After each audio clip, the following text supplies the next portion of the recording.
dar atėjo laikas pagaliau ieškotis kameros, nes kai su telefonu filmuoja, tai jis horizontaliai filmuoja, tai vertikaliai, žodžiu, nesuprasiu. Tada grįžti namo, žiūri video, vienas toks, kitas toks.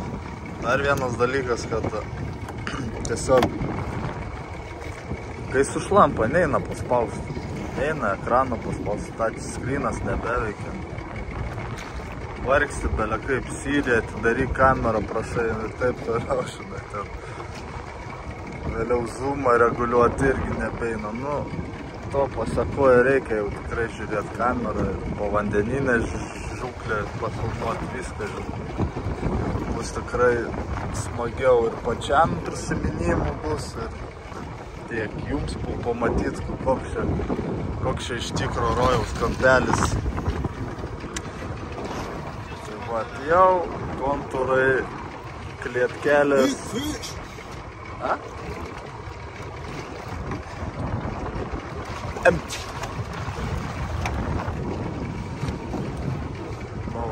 Narvelis numeris 2. Po tu pažiūrėk, kas čia per burbulus. Eik tu sau, aš tokio burbulo nesmatys. O čia tai geras. Eik tu sau. Wow.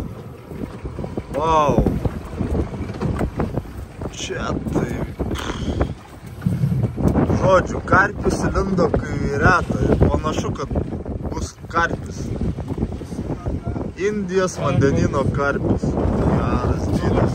Wow. Kaip, tu pažiūrėk, kas čia per mašiną.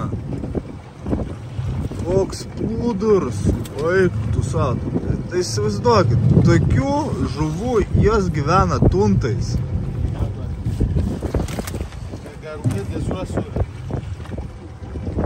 Eina savo.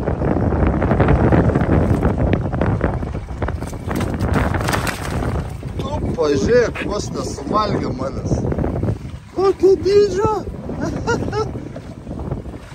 Čia visas pitakas drąsiai bus, jeigu net daugiau.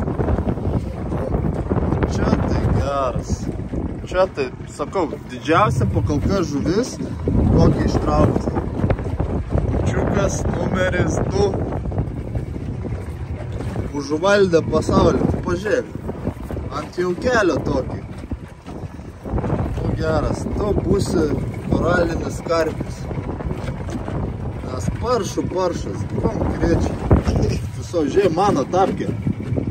Mano tapkė, nu belekas, va, pėda. Kokia dydžia žuvis. Geras, o čia tai geras. Čia tau, draugai, geras. Eik tu savo. Aš galvojau, čia apie kameras kalbu, žinai, o čia pažiūrėk, kas iškrito. Pelekas. Čia tai geras. Tokia dydžio žuvis.